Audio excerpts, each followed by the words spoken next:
مانكيغا دقدي محبتك الكعكاغا نفتك مقصودي بالعسيقا إنها قروحدا مانكيغا دقدي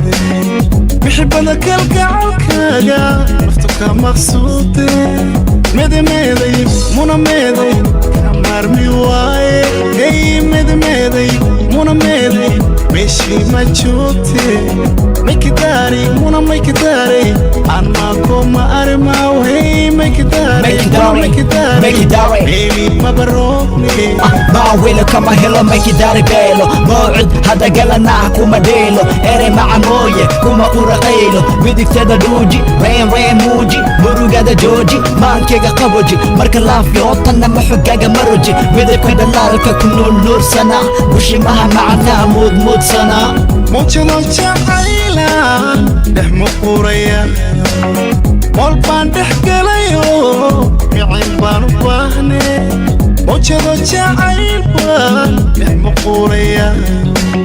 مول بان دحقليو ميعين بانو باهني ميدي ميدي مونا ميدي كمارمي واي هي ميدي ميدي مونا ميدي ماشي ما تشوتي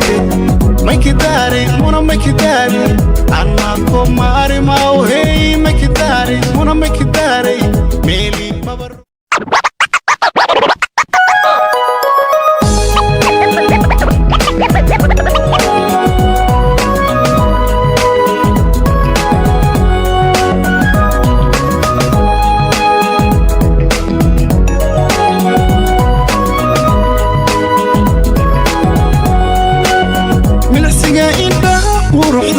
مانكيغا دقدي محبتك الكعكاغا نفتك مقصودي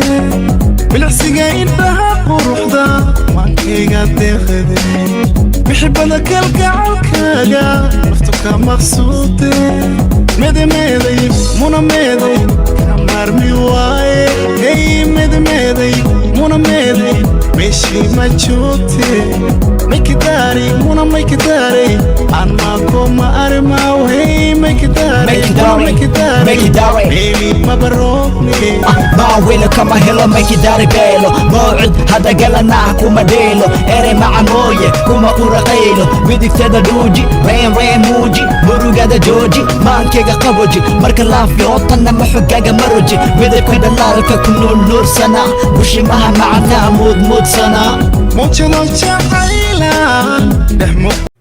وايا سيدح المدعوينة اسكوي ماضي أسمارة لفضياء أسمارة هو شاكا سنايا هورتا نيكي لي راهدو سيسي مدعوينة مصر هل قضب ولسو شرتقي أي جرت قضب كاسو عديمو هي صورو وصوماليا كسو قاضي أو وصوبان إيجي دونو كلنكا حسو شير iyo ninka kale odayga siyaasi afwaaki ee fadhiyaan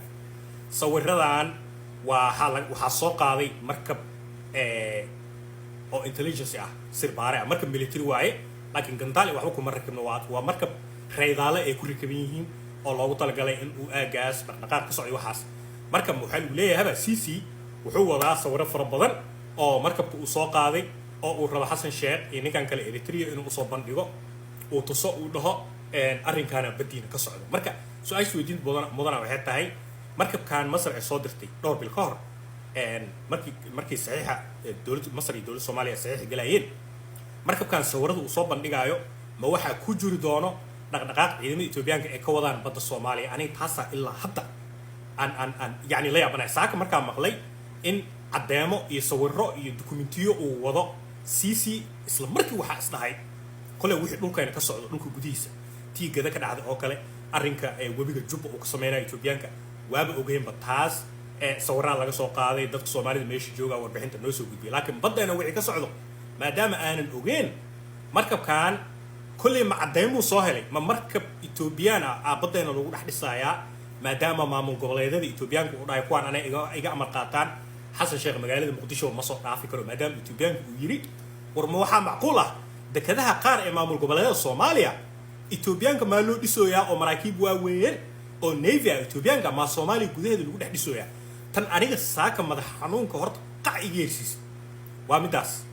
habeenii maalin marka kulay hadda wixii ka dambeeyo waa raadin doona waxaan cadeemahan uu wado CC iyo waxay yihiin hadday top secret yihiin waa halisteeda wadataa maadaama anaga shacabka soomaaliyeed aan nahay oo arrimahan inaan ogaano ee muhiim noo tahay kuley xasan sheekhna waxaa ka filaynaa transparency wixii runta ah inuu noo soo bandhigo maadaama afka aan ka dagaalamayn etoobiyaanka aan la dagaalamayn marka aniga taas horta soomaaliya waxaa rabaa inaan idiin soo bandhigo in etoobiyaanka aan dhehe masaarida markabkooda arrimo uu wado oo intelligence ah oo lagu soo bandhigi doono qolkaas xasan sheekh iyo ninkan kale eritrea ee ku wada jiraan kolley wixii soo kordho taas waa ogaan doonaa laakiin marka hore waxaa rabaa inaad fahantaan dhulkan soomaaliya iyo eritrea iyo masar aagaas markaa fiirisid badda cas iyo baabal mandab meeshaan ay dhahaan iyo baddan weyn indian oceanka aagaas waxaa loo yaqaanaa aaga saliida markabka ka soo baxo iiraan ee rabo inuu aado yurub oo shidaalka wado maadaama iiraan ay qani ku tahay shidaalka ama waddamadan kale imaaraadka iyo qatar iyo jordan iyo waxaanoo dhan marka maraakiibtooda ay soo baxaan dhulkaanay maraan mugta soomaaliya marka adiga almuhim soomaaliya baddan indian oceanka ilaa baddan kale masar ag marto suez canaalka iyo red sea kulli waa meesha dunida ugu mashquulka badan waa maraakiibta ee maraan markabkan maraykanka shiiraha kasoo baxo maraykanka keeno dharka anaga aan soo gadano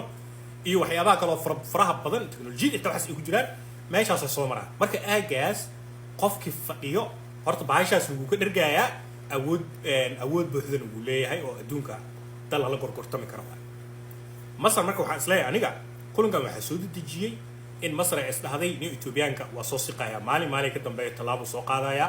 xilligii waxaa la gaaray badda soomaaliya badda eritrea si rasmi ah ammaankooda loo sugi lahay rasmi ah official masar ciyaar ma aha aniga masar iga taageer igama aha weligay masar ma tegin carabta anoo dhaliyahay waa aragtay laakiin masar taariikhdeeda dib u baara ruushka waagii boqortooyada ruushka ay jirtay iyo maraykanka xitaa markii la aasaasayay dalalkan hadda militariga iyo nuclearka iyo balaayada ku faano waxay inta badan markay militarigooda dhisayeen taariikhda ay dib u baareen waxaa ka mid ahay taariikhda masar waa an ancient history waa taariikh duug ah waay markaad dib u fiirisid carabtii hore iyo xitaa taariikhda islaamka iyo maxaa la dhihi jiray iyo taariikhda hore ee africa iyo markaad dib u baartid masar waa dalka keliya ee la dagaalamay ciidamada ottoman empire ciidamada ismaaniyiinta waa la dagaalamay romaniyiinta waa la dagaalamay marka dadkaan dad dagaal yaqaano weligood soo dagaalami jiri waaye yuhuudda israa'iil 1947 waa tee la dagaalameen oo ciidamada masar ay qabsadeen gaza iyo west bank waa tee qabsadeen oo ay diyaar u ahaayeen yuhuudda dhan in meesha laga raro oo meesha laga buriyo carabtiyaa xumaysay soo maheen 1967 waa ogeyd xulufo waxaa isla socday israa'iil iyo faransiis iyo ingiriis oo waxay rabeen in dhul laga qaato oo laga xado masar dhulkan istaraatiijiga ah kanaal suwayska waa tii masar ee dagaalantay markii dambena xulufo carab ee samaysatay the arab league maanta jaamacadda carabka arkaysid aas-aaskeeda ugu weyn kuley waxaa lahay masar marka dadkan dad yaqaano waaye isxulfaysiga haddaa maqashid military alliance aniga waxay ila tahay shirkan loo fadhiyo maanta asmaara inuu yahay military alliance xulufo military ah oo saddexdan dal ah oo isku imaanayso haddaa military alliance maqashid max kugu soo dhacayo aniga waxaa igu soo dhacayo nato firi 2 sano iyo bar ka hor adi 3 sano hadda maray ku dhowdahay ruushka sooma weerarin ukraine yaa xasuusta markuu ruushka ukraine galay isbeddel weynaa dhacay dalal fara badan oo waxaa jiro nato aa ka mid ahaan jirin isla markii ku biiray dalalkaas qaarkood waxay daris leeyihiin rushka waxaa ka mid ah finland iyo sweden nato ma ahaan jirin maba rabinba inay galaan ayaga waxay dhihi jireen warana dhexdhexaadaan ahaan al dhaaf markii duulaanka ukraine uu dhacay sweden oo ordayso aa nato u timid iyo finland oo ordayso labadaba hadda dalaq way galeen maxay u galeen waa military alliancegaas ayaga ammaankooda ayaa ku sugmaa maadaama haddii ruushka ukraine uu wada qabsado uu damco inuu finland dhankeeda u siqo ama sweden dhankeeda u siqo maadaama ay kalifayso nato dhan inay dagaal wada gasho marka ayaga ammaankooda ayaa ku sugnaa ayagoo weliba awoodooda gaarka ah militariga iyo maraakiibta waxaas leh marka military alliance soomaalida maanta ordayso oo dhehayso maxaa masar noo geeyay oo walaalaheen ma aha ma military dadka dhahayo annaga sharaf iyo karaama noogu jirto in adduunka dalalka maanta africa awoodda ku leh military alliance horta aan la noqono aniga waxaa dhihi karaa waa tallaabo weyn oo hore loo qaaday marka xasan sheekh waxaa leeyahay meeshaas arrin saxa ayuu ku sameeyey etoobiyaanku waa xanaaqa soo maa wuu ordayaa arrinka hadda badda uu ka wado aa la kashifaa marka la kashifo kadib tallaabooyin la qaadaya waxaa laga yaabaa maraakiibta dagaalka masar inay badda soomaaliya soo dhoomaan ayagoo weliba saxiix ka haysta dowladda soomaaliya meesha rabaan ay wareegi karaan dal kale oo meesha soo fargashto hadduu jirana kulay in dalkaas lagu amro inuu meesha ka baxo aagaas marka laga yaabo in hostile uu noqdo anaga danaan noogu jirto waaye masaana u jiifeena Ethiopiaanka iska fiirsanayna waxay rabaan inay samaystaan elboorada in la wareegaan badayna in la wareegaan masaana u jiifeena aniga waxaan leeyahay military alliance sheekadan maanta socoto haddii saxiix la gaaro oo wixii ka soo baxo kulay arki doonaa saddex dal oo military ah qaabka NATO u midoobay oo haddii dal lagu soo xadgudbo labada dal kale ee dagaalkaas galayaan waxaan rabnaa sheeko noocaas in kulankan ay ka soo baxdo anigana waxaan isleeyahay bahasha meeshaas ay ku sii socotaa